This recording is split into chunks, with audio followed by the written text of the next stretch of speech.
Bueno, chicos, ¿cómo andan? Vamos a repasar un poquito el tema de la modernización del área pampeana. Como ustedes ya leyeron, eh, hubo una gran transformación en la agricultura que comenzó en la década del 70, pero se va a profundizar mucho en la década del 90. Una de las cosas que se profundiza es que la soja como cultivo se consolida, ¿sí?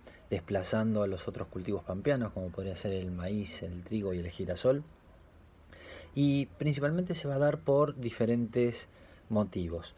Uno de ellos es la potencialidad ambiental del área, que significa que ustedes saben que todo cultivo depende mucho de las condiciones ecológicas del lugar, o sea, del suelo y del clima. Y bueno, esta zona pampeana era muy apta para el cultivo de la soja. También empieza a haber una expansión de los mercados internacionales, porque ustedes saben que la soja no tiene prácticamente consumo dentro de nuestro país, sino que está orientada a la exportación.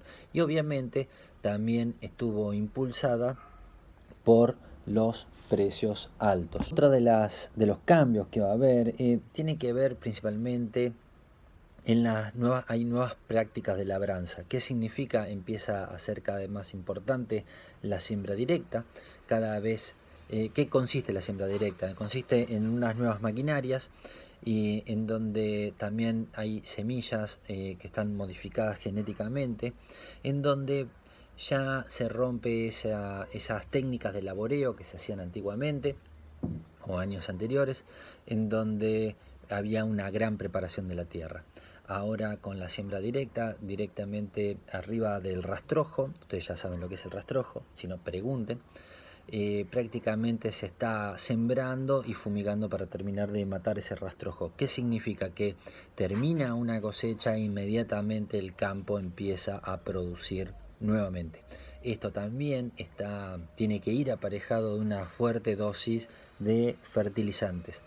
Todo este nuevo sistema se le llamó también paquete tecnológico, y principalmente las nuevas maquinarias y esta nueva técnica de laboreo requirió un alto costo para los productores. Este, este costo pudo ser de alguna manera afrontado solamente por los grandes productores, ¿sí? Estos grandes productores también estaban muy asociados o estaban muy integrados a los complejos agroindustriales. Por tanto, este crecimiento de la agricultura va a traer un proceso que se llamó proceso de agriculturización, en donde por ahí en campos donde se realizaban actividades mixtas, que significa que se realizaban actividades agrícolas y ganaderas, pasan a ser, o sea, la agricultura le gana lugar a la ganadería. ¿Sí? Campos que antes se dedicaban a la ganadería, ahora por todas estas nuevas técnicas empiezan a ser buenos para la agricultura. Siempre históricamente el campo bueno era para sembrar y el campo por ahí no tan bueno era para criar animales. Bueno, estas nuevas técnicas hacen que se pueda sembrar o que los rindes mejoren en los campos que no eran tan buenos. No sé si me llego a explicar. Por lo tanto, lugares que antes solamente eran ganaderos ahora se vuelven agrícolas.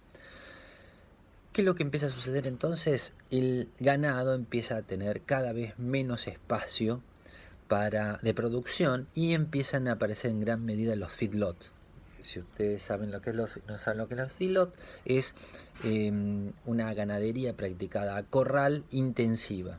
Como habíamos dicho anteriormente, también empiezan a aparecer nuevos actores sociales. ¿Sí? Nosotros siempre, cuando empezamos estudiando de que estaban los productores y los peones, ¿no? O los trabajadores rurales, mejor dicho.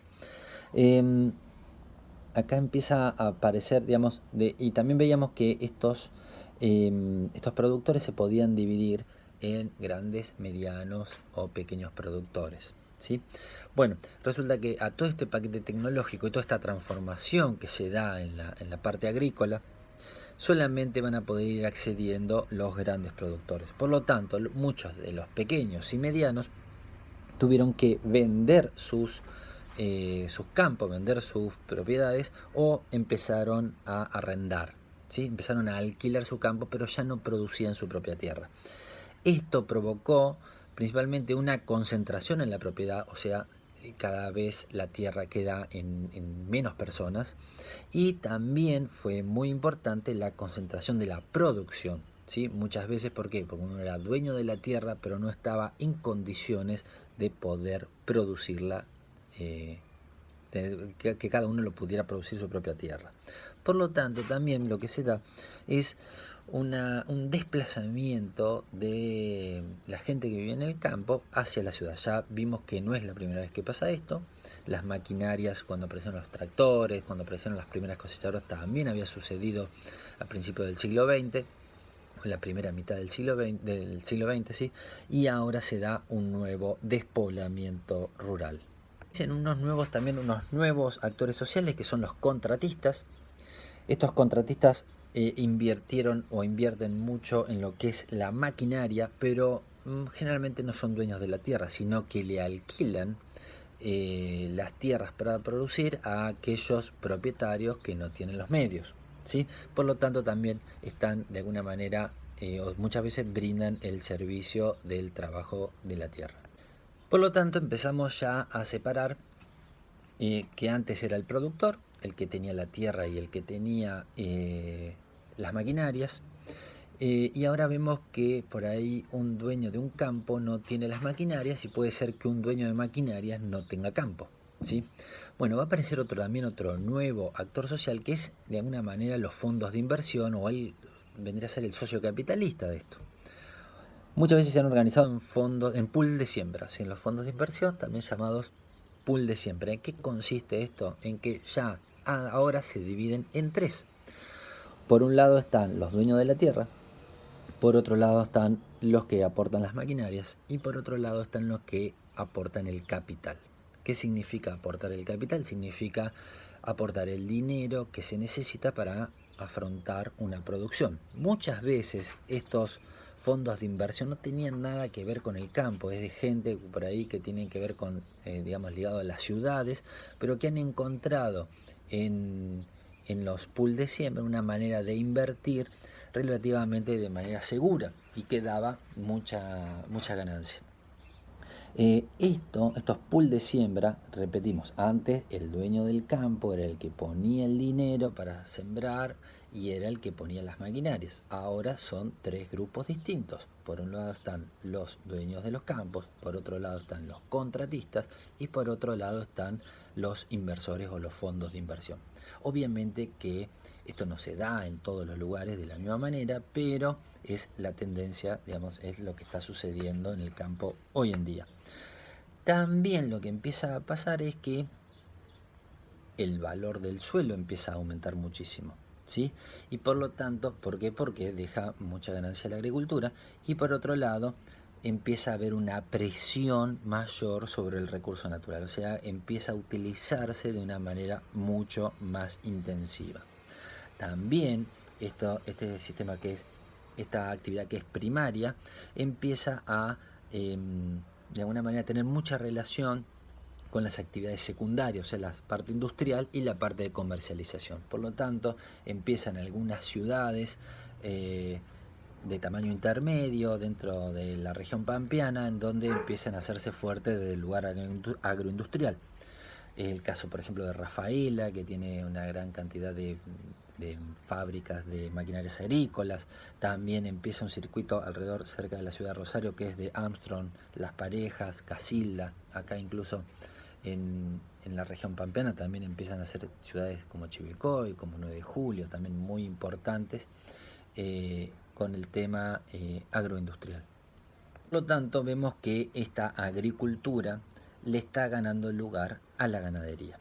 Pero también otra de las cosas que sucedió es que esta agricultura de la soja le empieza a ganar, o sea, sale los límites de la región pampeana y empieza a ir a regiones que no son pampeanas. Y a esto se le llama la pampeanización de la agricultura.